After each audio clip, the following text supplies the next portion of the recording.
Hi there. Welcome to another edition of the Processing Blue podcast. I am Panthers beat reporter Mike Kaye. I am joined by fellow Panthers beat reporter Alex Zietlow. We've got a really jam-packed edition of the Processing Blue podcast for you this week. Chris Franklin, my former beat partner from NJ.com, who kind of covers basically every NFL team in New Jersey, or around it. There are basically three in the tri-state area. Will join us later on the program to talk Eagles-Panthers. That's a joyous football conversation for the sickos. But before we get into that, Alex, as my current beat partner, how are you? Fantastic, bro. We're both rocking hats today. I got the Charlotte Observer hat, you know what I'm saying. But no, I do know what you're saying. I sat in on the conversation with you and Chris, and it's really good. It's really good football stuff, and hopefully we can talk some football stuff here for the next 20 minutes or so. Yeah, and for those who can't see on the video, I am all musiced out today. I'm wearing a Foo Fighters sweater. Shouts to Nate Mandel. Also wearing a Sub Pop hat. They're the record label that discovered, quote unquote, Nirvana. They also have Mudhoney and some other bands you've probably heard of. And can I say one thing real quick? Sure. Okay, so this is just a funny story that you brought up because of Sub Pop. The first training camp practice I ever covered was last year, right after the Panthers drafted Bryce Young. There's so much excitement, whatever. And we were doing this thing where we were taking videos after every training camp practice. And I'm sitting there taking a video of you, and you're wearing a huge green Sub Pop. I like their gift shop. I don't, whatever. I mean, bought this at the. It's so funny to look back on because you're wearing that, dude. And I am trying to be professional. I'm trying my best not to laugh because you're talking about serious stuff. You're talking about how Bryce looked in his first practice, blah, blah, blah. Talking alongside Scott Fowler, all these things. And I am just trying my best to keep the Sub Pop out of the frame of the camera while also keeping your eyes in the upper third. Let it breathe, baby. Yeah. And I was laughing so hard. When I look back on it. So every time I think of Sub Pop, and also I didn't know what Sub Pop was. I was like, is that some esoteric fast food joint in the Northeast that I don't know, this Carolina boy doesn't know of? That's literally what I thought it was. And I was like, we got to get this out of the shop. Well, to add to this, there's a story about this one as well. This hat as well. I don't know if you remember, I wore this hat to practice one day, and Dave Canales was eyeing me. He's like, that's the state of Washington, you know. And so he goes, because I'm from, the Seattle area. And I said, yes, Dave, I'm very aware you're from you lived there. But he was trying to figure out the hat. I guess he hadn't heard of Sub Pop. He's more of a reggae dance music kind of. I do admire Dave's humility. He's like, oh, yeah, I'm from Seattle. It's like, yeah, dude, we've written. Yeah, heard that a few times. Yeah. Anyway, speaking of covering Dave, so the Panthers lost another close one, a 26-23 overtime loss to the Tampa Bay Buccaneers, which it felt like they should have won outside of four major blunders, one by the referees, in my opinion. Obviously, two missed field goals from Eddie Pinheiro, a would-be touchdown called incomplete, even though had it been called a touchdown on the field, which I think it should have been, it wouldn't have been overturned and it would have been a score, and the Panthers probably win that game. And then, obviously, a fumble in overtime by Chuba Hubbard. It was almost like the Observer jinx worked big time in that game between the Pinheiro misses. We've written about him more than anyone. And then, obviously, the Chuba Hubbard train. There's no bigger ticket holders on the Express than the Observer. We've said from the jump, he's the guy. He's the best player on the offense. And then on top of that, Mike Kaye wrote a great story about David Moore, the veteran coming in, kind of the unheralded veteran coming in the wide receiving core. And he does a rare thing and drops he had a brutal pass. Yeah, That was a travesty, man. like literally when he dropped that pass, DJ Wadham didn't have a good game, and we've written about it. Like, it was almost everybody that the Observer has written positively about just didn't show. Well, no, that's not true. Jadeveon Clowney got himself a sack. He is now the sack leader of the Panthers at 3.5. Pray for his soul. The bit, Alex, the bit. So, there's a lot to take away from that game. I thought, we'll get into this. Obviously, the conversation's going to be about Bryce Young. I'm ready to say if Bryce Young plays like he has the last 2 games during the last 5 games, not only should he be the starter in 2025, they shouldn't even look at quarterbacks in the draft. Like, I wouldn't even draft a guy in the 5th round. Not to say that he would be the franchise starter for the next several years, but I have seen enough that if you want to bring in a veteran to push him, cool, but he should be the guy in the lead heading into the offseason. And I think teammates are really buying into him based on my conversations both on the record and off the record. Like, I feel like there is a very growing sense of, okay, that's the guy they drafted. Alex, let's talk a little bit about Bryce, and then we'll get into our overall takeaways from this game. Okay, sounds good. I mean, well, I want to start on Bryce. If we're going to talk the biggest positives and the biggest negatives of the Panthers-Bucs game, the biggest positive is Bryce Young. Bryce was in control. He's in his zone right now. I looked up some PFF grades right before this while you were talking with Chris, and I want to share a couple of them with you. 79.2 grade as a passer. And they have stats for everything, so I'm going to toss out some weird ones. He threw 4 what PFF calls big-time throws, which is essentially a pass with excellent ball location and timing and generally thrown further down the field or in a tighter window. 4 is the most he's had all season. His average depth of target was 10.4 yards, which is most since coming back from his benching. That's incredibly significant, in my opinion, by the way. Not No, 100%. And it's fresh off of the best performance that he had against the Chiefs post-benching, which was at 10.1 yards average depth of passing. So, and previous to that, we're like deep in the single digits. So that's a big deal when we're talking about like his confidence throwing the ball down the field. On top of all that, the Panthers experienced more pressures than any other time this season. The defense allowed 22 quarterback pressures this game. And this is with Bryce throwing deeper, and this is with Bryce throwing more accurately. And when you think about these stats, they like come to life when you like try to find some examples of it in the game. You remember that first quarter throw that he threw to Tommy Tremble with him like the ball's at like the 15-yard line or something, and he has to maneuver all the way to like the 7-yard line and then just like chuck it across his body to a wide open Tommy Tremble, but he wasn't open until the ball was in the air. Right. There's stuff like that. There's throwing the ball to David Moore, like with like maybe 2 or 3 seconds of real anticipation. He has to throw all the way from one hash mark to the other sideline, and David Moore still hasn't made his cut back out to the sideline. Throws a dot right to his hands, and Moore drops it. But like, that's a big deal. One final stat, one final thing I want to talk about. That was his passing. Bryce's running ability has been on display as well, and it was particularly on display against the Bucs. On the season, he has 21 designed runs. Of those 21 designed runs, he's ran for -5 yards. That's terrible. That's awful. I don't even know how you come up with that number. However, in the 18 scrambles he's run for 113 yards and 2 touchdowns. That's 6.2 yards per scramble, and one of those touchdowns was this past weekend.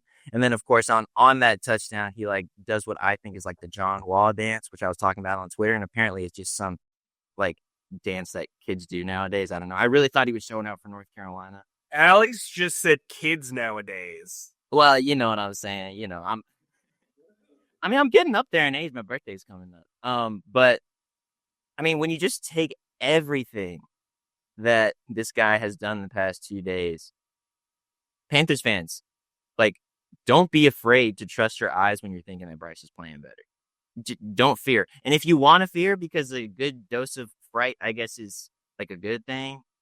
The stats back you up, and Alex Zietlow backs you up. And I was among the more skeptical people of his return come post benching. And like the stats are not lying. My eyes are not lying. Mike, what are your eyes telling you? Because I don't see how it could be any other way. Well, Mr. A to Z, you're all about the wordplay. And what I would say is Bryce Young is playing like all of his luggage is Louis V. He is out there falling. Mike, does he literally an inside joke that you and me? Sure, I've done 2 inside jokes in one sentence. It was great. Bryce Young, to me, looks like the guy that I thought they were going to get. I mean, he's making off-platform throws. I talked to Tommy Tremble after the game. He said he didn't even really look up, and the ball was like right about to go into his gloves. I thought that was one of the most impressive plays he's made. It was also a play that he kind of made regularly at Alabama. Remember, we call him Bama Bryce on this program when he makes some big unscripted throws. It was a scramble drill. Tremble saw him floating to the right, and so he went for a go route on the scramble. That was his instinct. And Bryce just made an incredible anticipation throw. He has made some throws on the run in the last 2 weeks that make you say, what the heck did this previous staff do to him? And why did it linger on until the first 2 games of this season? Like, Dude, that. I don't know, man. Like, last year needs to be like a case study in everything you're not supposed to do with a rookie quarterback. But what I would say is, I mean, his imagination's flowing, and so are his skills. I think a positive to the biggest positive I took away is they might have a nickel defender for the future who's on a cheap rookie contract. I wrote about Shaw Smith-Wade. The interception that he had actually was not supposed to be a play that he was able to make. He actually came off his zone area after noticing Baker Mayfield kind of, forcing the ball to Kaye, got the pick. Everybody was stoked for him. He's a guy who's really well liked in the locker room. He's got great study habits. And I think the team is really starting to see this rookie class like blossom. I mean, JT Sanders has more receiving yards than any Panthers tight end since 2019. Xavier Legette leads them in receiving yards and touchdowns. And Jonathan Brooks had some really nice moments as a ball carrier and a receiver against the Bucs. Trevin Wallace got his first sack in overtime. It probably should have been a game-sealing moment for the defense, and instead, obviously, the Chuba Hubbard fumble. I would say the negative, and it's the negative every week, is the run defense. This run defense doesn't, and I brought this up with Chris, you'll hear later, they don't lose because they're soft. They lose because they are not technique sound. It feels like everybody is like pressing up front. Shy Tuttle just hasn't worked out at the nose tackle. He's taking on double teams, but it doesn't feel like he affects the run at all. I don't know, man. Josie Jewell's got some like very pretty stats. He's had some really rough moments against the run too. The safety group, obviously, the last line of defense has struggled a little bit. But if you run the ball or use the quick passing game, i.e. the screen game, against this team, you will pick up yardage in droves. And they are about to play the best rusher in the entire NFL, who is on pace to break the single season record for rushing yards that's been held for a bajillion years. That's a problem. Yep. What's the biggest negative for you, Alex?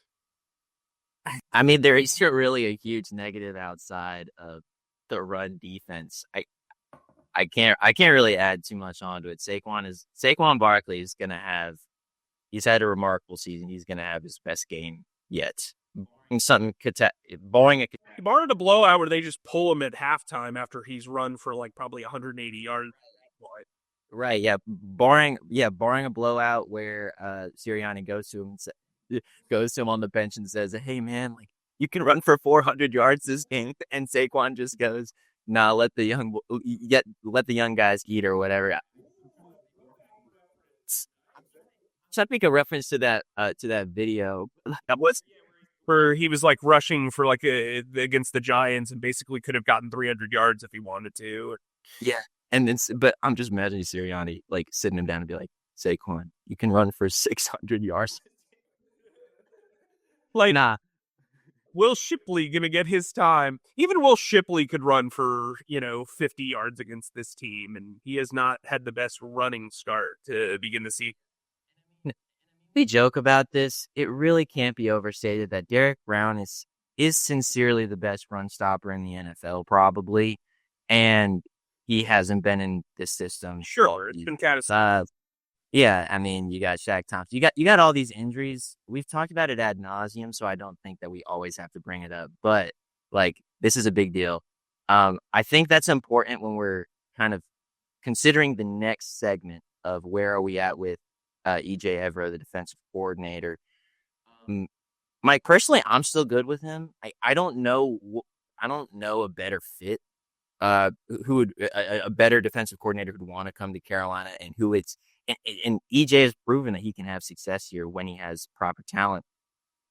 Last year, his thing was being a really good pass defense, even with cornerbacks who aren't amazing, even with J.C. Horn, the top cornerback, being gone for the year, or for most of the year. I don't see, like, literally, this is interesting. It was brought up to me pregame. Like, I went on another show pregame prior to the game yesterday, or on Sunday, excuse me, and they were bringing me up. They're like, "Yo, is EJ going to stay? Like, what do you think? Should the Panthers let him go? Whatever." And I'm just like, wait, hold on. When you frame this question, is EJ going to stay? I thought you were talking about, is he going to have opportunities for other head coaching jobs? Because he's been in the mix for other head coaching positions. Like, my brain is not even thinking about a demotion or a firing. Like, that's not even in my brain. It's not even in my galaxy. You know what I'm saying? Is there anything else we need to say about that, Mike? Like, what's your temperature check on? Well, I get asked about it in the mailbag almost every week, and I address it in Wednesday's mailbag. It's out now, obviously, when this goes out as well. The defense has been putrid. Like, there's no way around it. I understand fans clamoring for change, but I think there is like a sense of, like, if he had NFL level talent at all or most of the 11 starting positions, this would not be a problem. Like, he's proven that he is a very good defensive mind, a very good coach. There's a question of whether he can develop guys or not, and I think that's valid. But you're seeing Shaw Smith-Wade play well. You're seeing Trevin Wallace play well. So that goes against that. Look, they moved on for Brian Burns. Frankie Louvu left. Shaq Thompson, as you mentioned, got injured. Derek Brown has been a catastrophic loss. Like, yes, they brought in a bunch of his familiars, but most of those guys got injured outside of A'Shawn Robinson. There's just been a lot of adversity to overcome. Granted, they are professionals. They should know how to tackle. You don't have to be talented to tackle properly. But one thing I've noticed is players are very quick to point at other teammates or themselves messing up as opposed to the scheme. I know that Panthers fans have kind of a thing against the 3-4 defense and its ability to play the run. Yes, that's typical that teams that are 3-4 defenses struggle against the run. And again, the Eagles are playing pretty well and they're a hybrid front. So I do think there are people that are going to be enticed by Robert Saleh being on the open market. He obviously has a relationship with Dave Canales. I think that Saleh probably ends up elsewhere, but I do think, Evero is going to have a tough time getting a head coaching job with these numbers. Then again, Dave Canales didn't have great offensive numbers when he got hired here, so who knows? It only takes one. But, yeah, I've got it with you. I think I'm not saying you give him a mulligan. I think he would have a very short landing zone next year if you brought him back. But I still think he is a really sharp defensive mind. The staff loves him. The front office loves him. I think if he had some talent, which I expect the Panthers to go very defensive heavy in free agency, I think that will help things. There were a lot of bridge the gap talent players brought in here, and I think having a healthy Derek Brown, having maybe an upgrade at number 2 corner, upgrades in the front seven. I think that would help him tremendously because he is very talented. There's a reason why he's been on the radar for everybody who's basically had a head coaching opening for the past 30 years. So that's kind of where we're at. But, his next test could be the ultimate challenge with Saquon Barkley. I spoke with my former beat writing partner, Chris Franklin, who basically covers the entire Northeast of the NFL at this point from NJ.com. And we chatted a little bit about what to expect from this Panthers Eagles matchup. So I am joined by NJ.com Do Everything football reporter, Chris Franklin, who covers the Eagles and the Giants. He also hosts the No Huddle Show podcast and the Talk is Cheap podcast, because in New Jersey, when you cover football, you cover 3 teams. That's the reality of the situation. But most importantly, as I'm introing Chris, one of my best friends, not just in the business, but in life, he's also my former beat partner with the Eagles. And so we're going to talk a little bit about the upcoming matchup between the Panthers and the Eagles in Week 13. So, Chris, first off, the number 1 rusher in the league, who is on pace to potentially break the NFL record for rushing, is going up against the worst rushing defense I have ever covered. And, coincidentally, they're the worst rushing defense team in the league.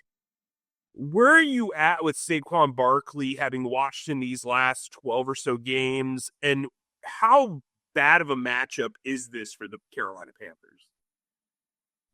When the Eagles initially signed Saquon Barkley, I didn't think that I thought he was going to be good. It'd be an upgrade over what they had in DeAndre Swift and Miles Sanders previously, but I didn't think he was going to be this good. I mean, the fact that we're talking Eric Dickerson level here with his rushing is crazy to think about it. You add him behind that offensive line, which is already one of the better ones in the league.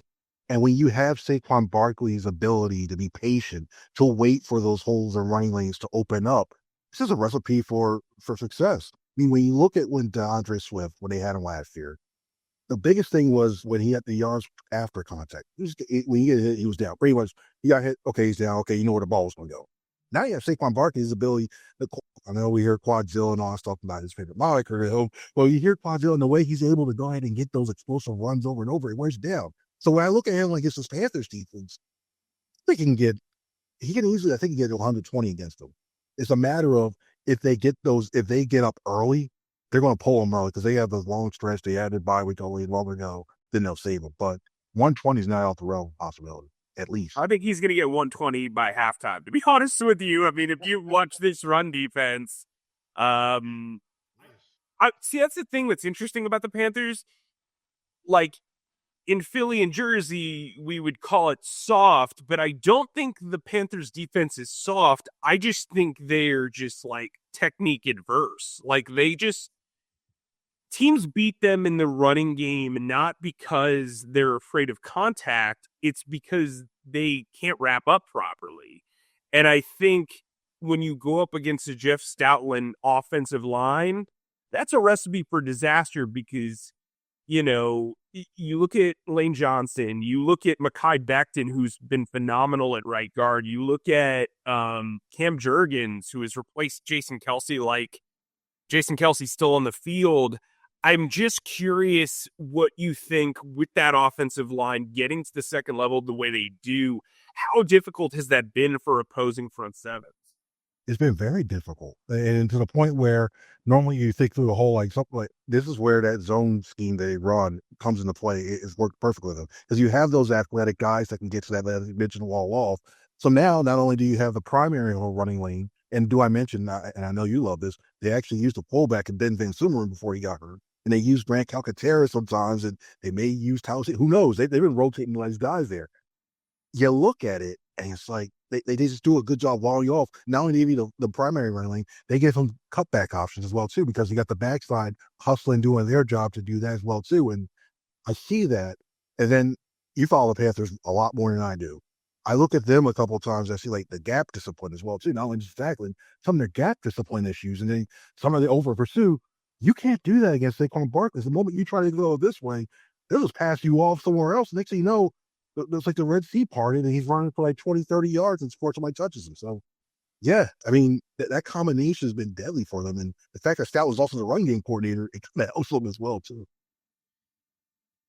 The Panthers have been banged up at tight end, but so have the Eagles. I mean, Dallas Goedert, the story of his career has been like potential, but almost always injured. And I think there was a report recently that he's going to be sidelined for a while with a knee injury. Grant Calcaterra, the former SMU tight end, will be probably the primary option at tight end.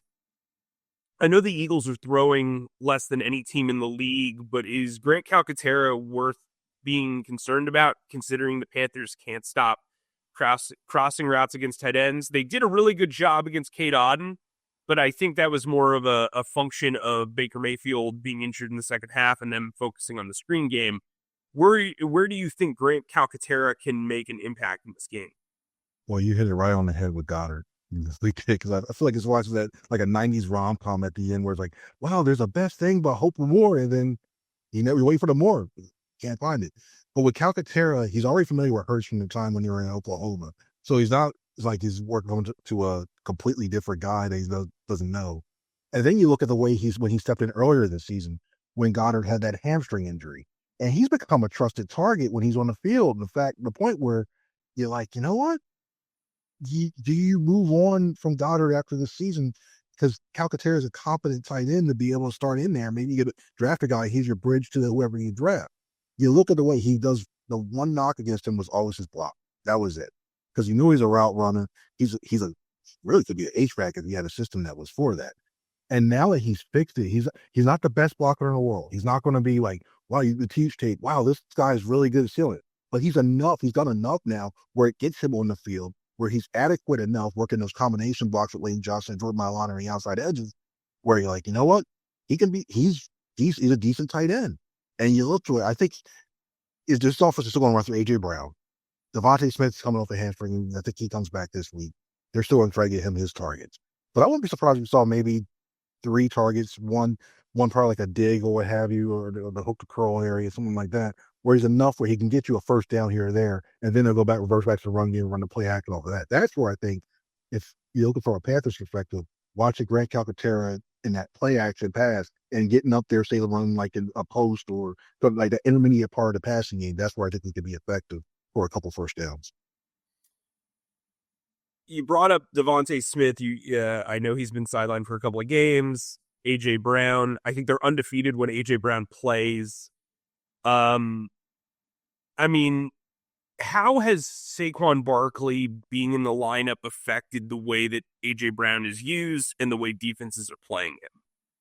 I think the best way that he was used, I wish they used it more against the Ravens when the Ravens played them, was the RPO.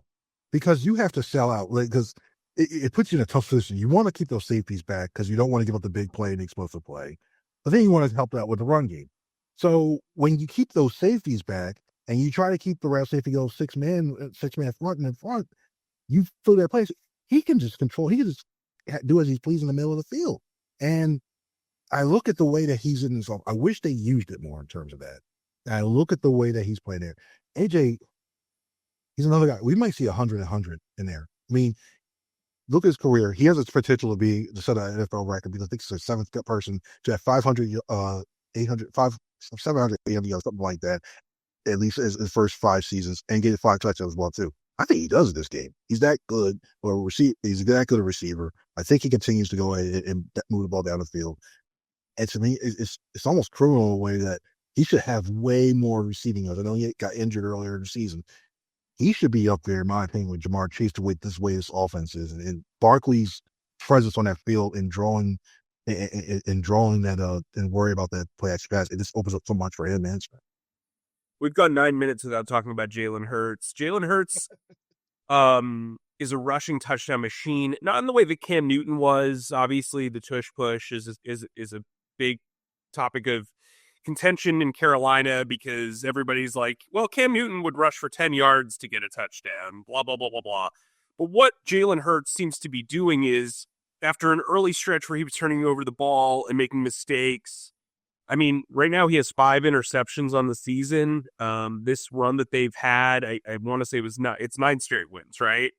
Like they are protecting the ball, and he is getting the ball in the end zone. He has more rushing touchdowns than Saquon Barkley. I'm just curious, how much is that Saquon Barkley effect impacted Jalen Hurts from a passing perspective, but also from a rushing perspective? Well, one thing we really haven't seen in previous years with Jalen Hurts is that ability to throw the check down. It was always go for the deep ball. Okay, if I don't see it, look 1, 2. Okay, he runs around and then does what he has to. He's actually trusted him. We saw, I kid you not, when we saw the screen pass in that press box, we all just stopped and looked and stuff like, they actually ran a running back screen and it worked. What's going on here is one of those things there. I think in that terms, you see him is like that part of passing game. In the run game, they don't, and I'm shocked they're not. Another thing I'm not shocked they're doing more, but they've run it a few times, is that zone read. Because now all of a sudden, you got to worry about Saquon Barkley. If you're the edge rusher, good luck trying to decide what you do. Do you want to help out and try to crash down and stop Saquon Barkley? Okay, I can't do that. Well, if you do that, all of a sudden Jalen Hurts is pulling that ball. He's running around the outside. Here's a first down. You pick up 7, 8, 9 yards, especially if it's whatever it's short yard situations. And then if he's a +1. So now since you have to worry about Hurts running the outside, all of a sudden that lane on the inside, if you run off tackle with that zone read, that's open. So it's like, what do you do? You sort of feel bad because it's like, what do you do as a defender? Like, I don't know what you throw your hands up in the air. Like, do you blitz? Okay, well, you blitz, then you just throw on top of them because he's able to blitz better. Good luck in terms of that.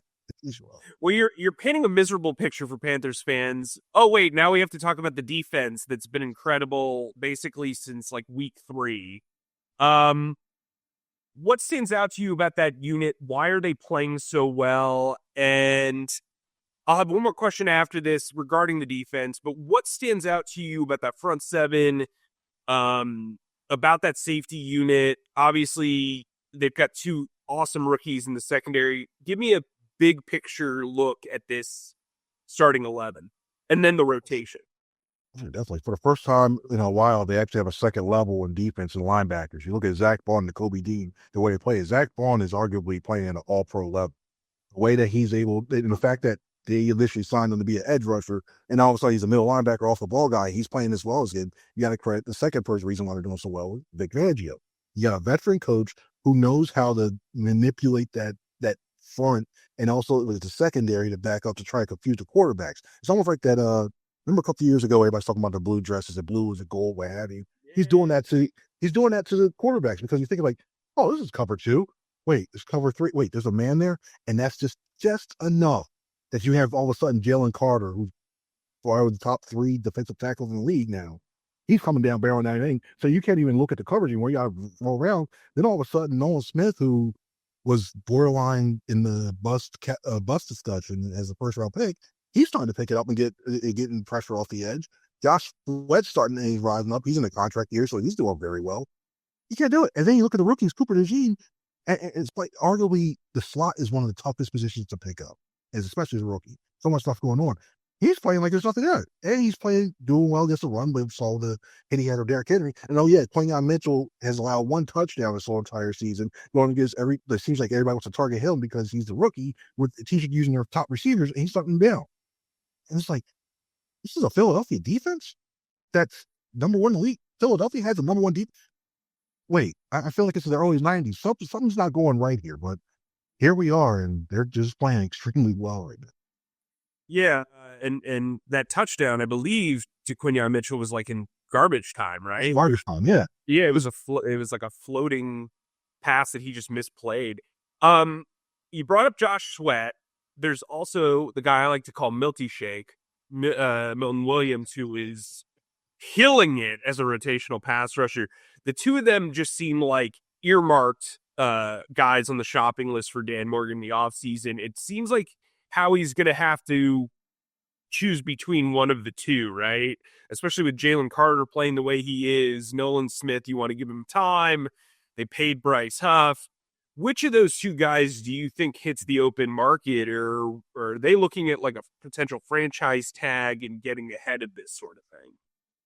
No wonder. I don't know how he's going to use it. He's been adverse. Right. He really hasn't liked to use it, so I don't know if they use it. Also, not only he doesn't like to get behind in negotiations, and that's what the franchise tag does. Oh yeah. He's I would be surprised if he's talking to Milton right now. If anything, I think Milton would be the guy because Vic tried to target him last year when he was with the Miami Dolphins. He knows how important he is, that versatility of running not only as a inside rusher and defensive tackle, but you can bump him out occasionally on the edge. And now you also look at Sweat. I think he's the one that is the outside. I think he hits the open market. And it stinks because I just think overall it's a little streaky. Like he's in one right now, he's in one of his streaks where he gets so much pressure. You're like, what's the stars? The question, then you gotta bring him back. And then you go sometimes where you're like, oh, okay, you see that too. So I think he might be the one that hits the open market. But I can see both of them hitting and see I'm signing elsewhere too. You know, yeah, you gotta sign Zach Bourne because he's a free agent as well too. He's on a one-way deal. So he would seem like if they actually did have a franchise tag guy, he would be the guy, right? He would be the guy. And I just don't. I think Sweat's the one that hits the open market, but I think Williams is the one that something tells me that is in my mind. I'm like, it's his rappers, but yeah, my mind's telling me is as Josh Sweat, but I just feel like Milton Williams is somebody's gonna pay him. In the words of Phillies owner John Milton, somebody's gonna pay him stupid money and throw at him because he's getting that much pass rush. Leads the league in pass rush efficiency as well too. So it's crazy. It's one defensive tackles. Yeah, I mean, it turns out passing on Akeem McNeil turned out to be okay for Howard Roseman, right? Yeah. Anyway, Chris, thank you for joining me. I can't wait to see you this weekend. It was nice to get the No Huddle crew back in action on the Processing Blue podcast. Chris, have a great week covering the Eagles, and I'll see you this weekend. I'll see you this weekend, man. Thank you very much for having me on. Appreciate it. Thanks, as always, for listening to our pontifications on all things Panthers with Mike Kaye and myself and our wonderful producer, Zach Dennis. Please subscribe and follow us on Spotify, Apple Podcasts, or wherever you get your podcasts by searching Processing Blue. And if you watch us on YouTube, please subscribe to our YouTube channel and click on the bell icon to get notified whenever new episodes drop. And finally, please be sure to stick to CharlotteObserver.com for all your Panthers needs. Stay humble, stay creative, and keep processing. That's a wrap, Zachary.